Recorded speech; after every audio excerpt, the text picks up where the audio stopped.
les petits-enfants de la patrie, avait le peuple. Aujourd'hui, nous allons reparler d'un événement secret qui s'était déroulé au début de ce mois-ci.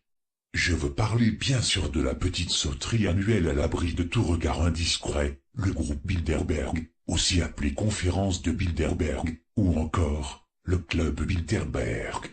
Pour les cons endormis, c'est un rassemblement annuel et informel, d'environ 130 membres, essentiellement américains et européens, et dont la plupart sont des personnalités de la diplomatie, des affaires, de la politique et des médias.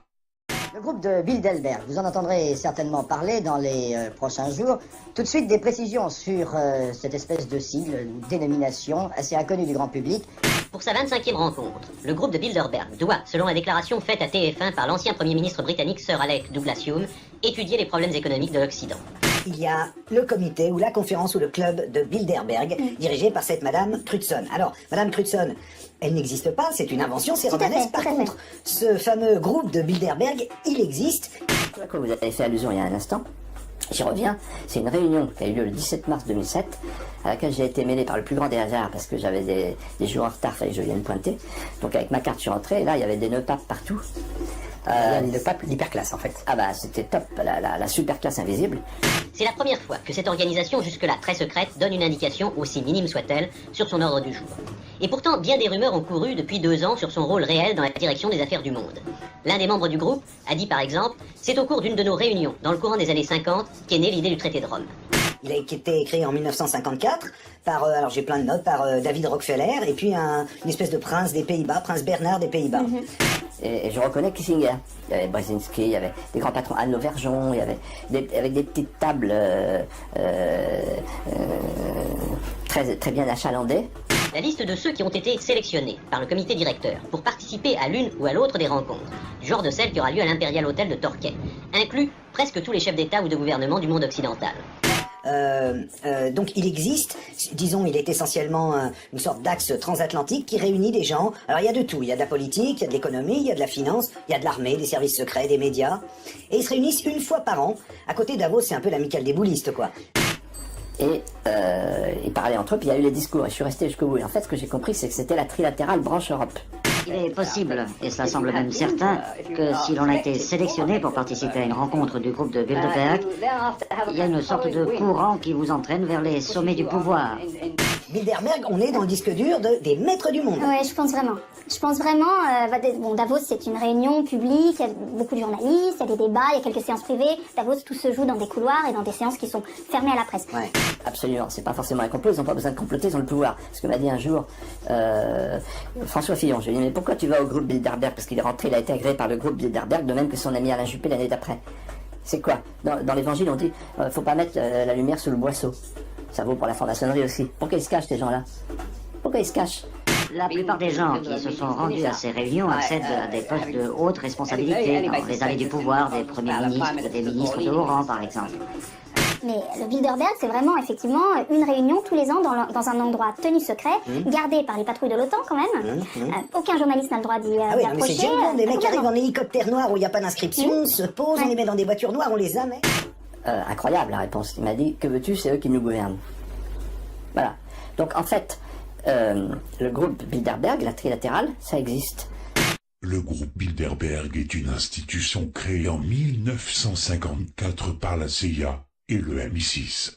Il se réunit chaque année, non pas sous la protection de la police du pays hôte, mais de l'OTAN, dont il relaie habituellement les messages. Cette organisation secrète fut donc créée à l'hôtel de Bilderberg, d'où son appellation à l'invitation du prince des Pays-Bas, Bernhard Biesterfeld, un ex-nazi, qui fut recyclé par le MI6, et donc cofondateur du groupe Bilderberg, avec le puissant et charognard David Rockefeller, décédé cette année à l'âge de 101 ans. Le rendez-vous 2017 s'était tenu du 1er au 4 juin à Chantilly en Virginie aux États-Unis. Comme à l'habitude, la CIA, le MI6 et l'OTAN y sont représentés. Compte tenu de la guerre qui oppose actuellement la Maison-Blanche à l'État profond US et au Royaume-Uni, ce séminaire devrait, pour la première fois, être fort polémique. D'un côté des membres de l'administration Trump, de l'autre, les facteurs du terrorisme islamique. Bref, c'est tout le gratin oligarchique qui se réunit à l'écart de la populace que nous sommes, afin de parler de choses qui doivent rester secrètes, ce qui est tout à fait normal dans une société dite démocratique. Normalement, on devrait savoir ce qui se dit dans ce genre de réunion, mais même les journalistes présents sont aussi tenus à l'écart des vraies discussions, voire même n'ont pas le droit d'enregistrer toute conversation de celle-ci. Ils sont là juste pour faire tampon, et encore. Une pratique qui consiste à mettre le peuple à l'écart est bien sûr révoltante. Mais la moutonnerie généralisée n'en a rien à secouer, et préfère se gaver des conneries de la télé ou consommer toute la merde qu'on leur donne. Ainsi, ces réunions regroupant les pires enculés oligarchiques et satanistes peuvent continuer à mettre en place insidieusement leur projet de gouvernement mondial sans être inquiétés. Alors si on en revient à cette raclure de bidet, cet ancien nazi, il n'y a rien d'étonnant de savoir que la première étape du gouvernement mondial, avec d'abord la création de l'Union européenne sous la gouvernance de l'Allemagne, est la même que le projet nazi. Et bien sûr, Bilderberg a été conçu pour ça. Encourager les pays d'Europe à s'unifier et être asservis par l'Allemagne quoi qu'il arrive. Et bien entendu, le petit Macron va tout faire pour faire avaler des couleuvres aux Français et fédérer notre pays à cette saloperie afin de perdre toute souveraineté. Aucune chance de revenir en arrière, soyez soumis et fermez vos gueules. C'est clair. Ainsi, un gouvernement européen se chargera de gérer les budgets, l'armée et la politique de chaque nation soumise. Bien entendu, l'Allemagne de Merkel sera sans doute le leader de cette Europe fédérée, à moins que ce soit l'autre dégénéré de Macron, choisi par l'élite. De toute évidence, rien ne change au fait que le projet nazi est en train de voir le jour. Contrairement à ceux qui croient encore le contraire, Bilderberg a eu beaucoup d'influence sur l'insistance de créer cette Union européenne au vu des événements mondiaux antérieurs. Bilderberg, c'est le prolongement de la domination américaine en Europe, puisqu'elle contrôle les États-Unis et l'Europe. Ce n'est pas pour rien que la majeure partie des participants à chaque partouze oligarchique est à la fois européenne et américaine. Et tout ça grâce à un ancien nazi et un homme d'affaires sataniste, pour qu'ils puissent s'assurer que tous ces larbins obéissent aux consignes prévues. Alors évidemment, vous aurez des baltringoudés, merdias qui viendront vous dire qu'il s'agit simplement d'une fiction conspirationniste, afin de nous faire taire, et que ces gens se réunissent comme ça, uniquement pour prendre le thé, sinon à se faire chier à se réunir pour rien foutre. Que savez-vous de l'organisation mondiale Bilderberg, moi je n'avais jamais entendu parler. Ah bon? Qui réunit chaque année les personnages les plus influents du monde. Vous connaissez ça, vous? Non. Bon, bah voilà. Quel con. Je connais Davos, en direct, Bilderberg. Continental, je connais Davos, mais je connais pas... Pourquoi? Attends, redis, voir.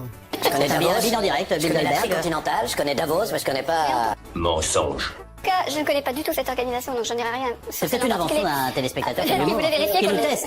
Oui.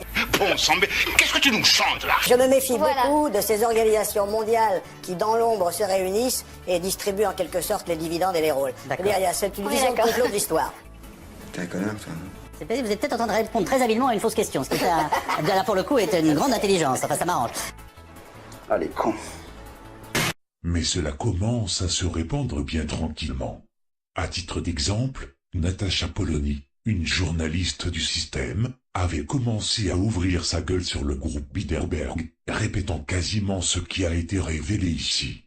Elle y parle même des young leaders de cette confrérie, dont Macron et Édouard Philippe en sont aussi des transfuges, bref, des individus infiltrés, les futurs dirigeants de demain, qui ont embrassé la pensée mondialiste, afin de mener à bien les consignes reçues, pour favoriser insidieusement la destruction ou l'homogénéité des nations. Des pensées considérées comme conspirationnistes, bien entendu. Et du coup, elle se fait dégager de Paris Première, puis d'Europe 1. Adieu à sa petite carrière, ou bienvenue dans la dissidence. À côté de ça, il est bien connu que ces petites sauteries ne comportent aucune photo prise à l'intérieur, Pas d'enregistrement, que dalle. Le culte du secret de ces réunions est absolu. Seules des images de la sécurité impressionnante entourant les lieux, avec barricades et tout le tralala. Une sécurité qui n'est même pas assurée pour autant par le FBI ou la police, mais par une milice privée, financée par on ne sait qui, et par des gardes de l'OTAN. Quel fut le menu festin de la promotion de Bilderberg 2017? Ben non, vous pouvez pas le savoir, puisque c'est tenu secret.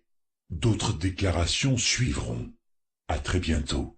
Ce n'est pas fini, ce n'est pas fini. Mais mon bande de nazes, je déconne, c'est pas encore fini. Quels étaient les plus grands thèmes abordés lors de cette réunion? Bien que ces puissants ont certainement parlé d'autres choses qui doivent être tenues au secret, un aperçu du reste peut nous permettre de savoir à quelle sauce ils vont nous bouffer.